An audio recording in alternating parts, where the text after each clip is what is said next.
Hello there, you're on the Heart of Reddit channel.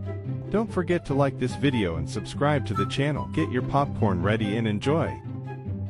Email you every time the schedule changes, and obtain a visitor pass for daily work. Okay. So I recently had my contract with the school I provided music lessons for severed. There were a lot of fishy and semi-illegal circumstances with how and why I was terminated. But that's not the point.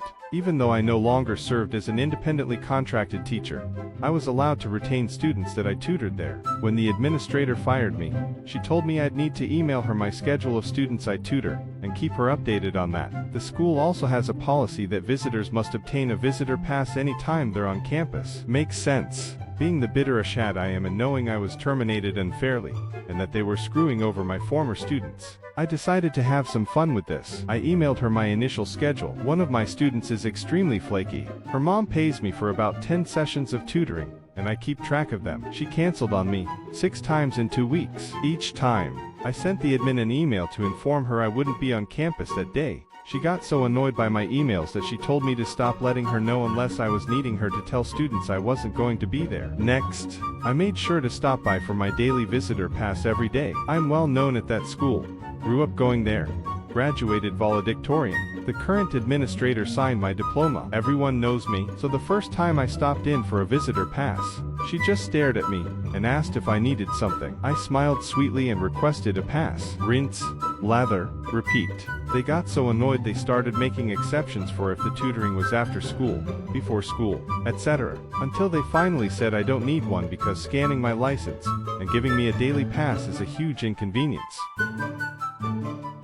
Your way or the highway. Okay.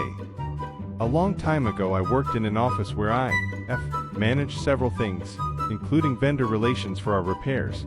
I was about 21 at the time. About a year in, the company transfers this middle manager, we'll call him Chad, roughly 55, from a completely different department to now lead mine. He has no idea how or why we do what we do, but according to him it was his way, or the highway. Needless to say, no one liked him, and he led to 80% of the department leaving within 6 months. At some point, he decides our vendor scorecard should change to a new format, and use a new scoring system he came up with. I pushed back, but he insists that I copy his spreadsheet scorecard exactly, and use it as a template to create new files for each vendor. He'd filled out his own template with vendor as information, so I merely saved the file as new, enter vendor BZ, but keeping vendor as filled in information. Fast forward about a week and we have a recurring meeting with vendor B to review performance and the new scorecard. It's me, Chad, vendor representative, and my manager's boss, Fred. Chad starts explaining his new format and scoring system, and passes out copies of the scorecard. Vendor B, I think you gave me the wrong scorecard. This isn't our company. Chad, yes, it's correct. I selected your file. Fred, looking at the clearly incorrect information, I apologize, vendor, for wasting your time today. We'll be investigating and we'll follow up. Vendor leaves and I'm excused from the room. I don't know what exactly was said, but Chad was less of a jerk for a while. I want to speak to the manager.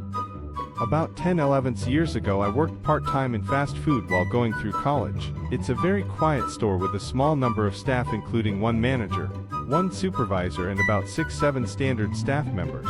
Full-time staff worked 6 days a week, which meant that there was 1 day each week where there was no manager, but instead the supervisor was temporarily promoted to manager for that day. I worked on the tills and had a classic Karen barge her way up to the counter and start complaining that her food wasn't cooked properly. The bones on the chicken wings were red, which she, wrongly, assumed was blood. I tried to explain that it's the spicy marinade that causes the bones to go red, and that all of the meat was perfectly fine. She'd also already eaten all of her wings, and only complained afterwards. My supervisor overheard the commotion and came out from the kitchen to see what was going on, realized she was in the wrong and trying to get a refund on a meal she already ate, and repeated what I'd already told her about the marinade. Karen was having none of it and just started yelling at him instead, and demanding that he go and get the manager immediately. My supervisor said, absolutely, no problem at all, jumped in the air, did a 360-degree spin, and with the biggest customer service smile I've ever seen said,